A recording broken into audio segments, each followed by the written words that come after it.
For decades, the biggest issue news organizations struggled with on election night was how much data they should release from exit polls, which often foretold the outcome of the race well before polls were closed. Now, with mail-in ballots and late tabulations, the issue will be whether they can call the race at all on election night. When you tune in for election results Tuesday night, don't look for any early dramatic declarations like this. And CNN projects Donald Trump will carry the state of Florida. And don't look to go to bed after a grand finale. Bush wins. Instead, look for a steady drip, drip, drip of tabulations, making it a long and painful night, says Daniel Kreis, one of the authors of a manifesto making election coverage recommendations to the media. I do think that there is enormous pressure to call it on election day or election night for one candidate or the other. Which won't likely happen.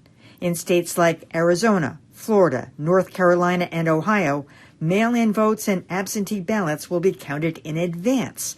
But each of those states says early voting could show a misleading trend toward Biden. On the flip side, Michigan and Pennsylvania won't start counting any ballots until Election Day and don't expect full counts until days later. One thing that media organizations can do better is to be clearer about what goes into those sorts of decisions and what are the thresholds when they make a call or when they don't make a call. In fact, most election night decision desks have already done that.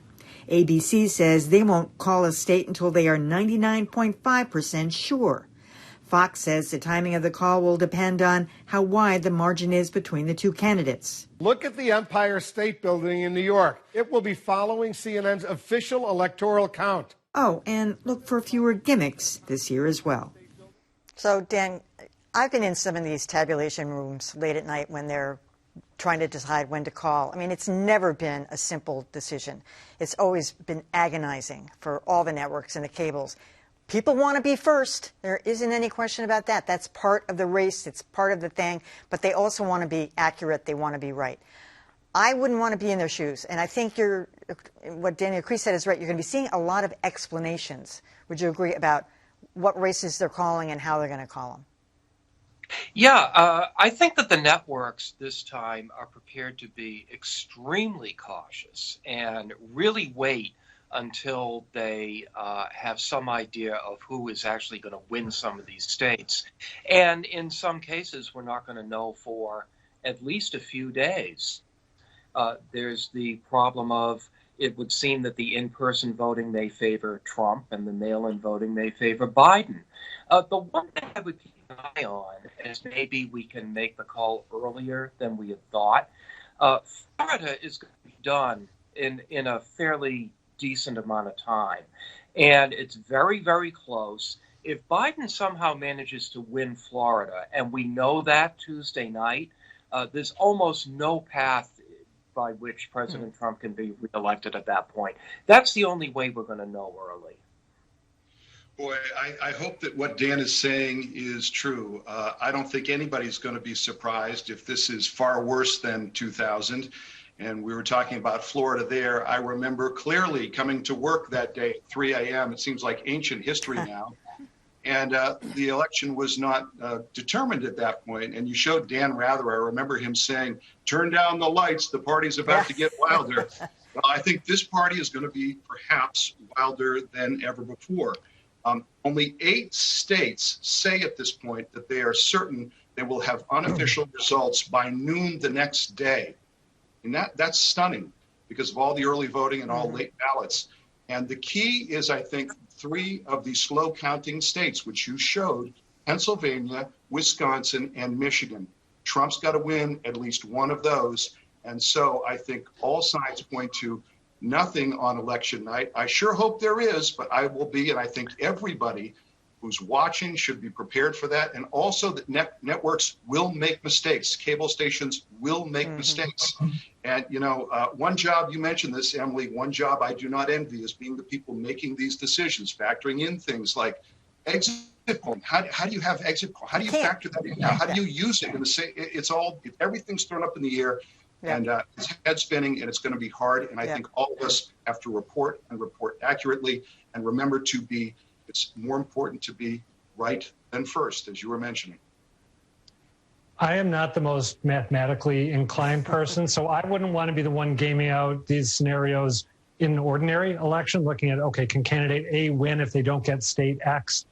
I wouldn't be good at that. In this case, it seems to me it's going to be exponentially more complicated because you've got the votes that we're going to know about on Election Day.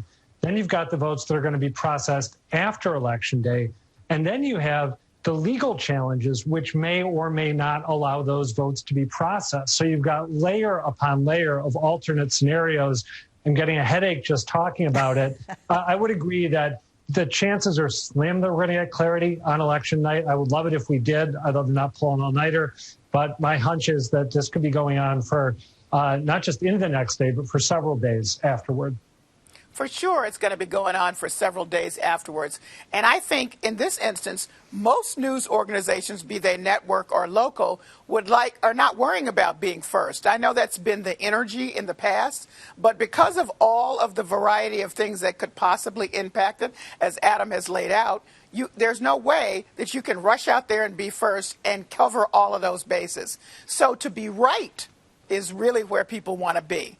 And I would suggest that's where the emphasis is going to be. The other thing I think we should look toward is that I think that news organizations will be doing the kind of analysis that they typically do days afterwards, only that night, and will continue, meaning really looking deeper into cohorts of people voting, into what times people voted, those kinds of things that have in the past given some indication of where people might be going, because the exit polling is going away, which is why I think what Fox is doing is pretty interesting. They've said no exit polling for us because it's crazy. We're going to look at and have been analyzing the mail-in ballots. You know, what numbers of people from both parties use them in what states when. And they've got some kind of algorithm that's going to give them some insight. I think that's pretty interesting. That's a good point, because exit polls are an old model. They no longer work. That's right. There's not enough people coming out of the polls. That's right.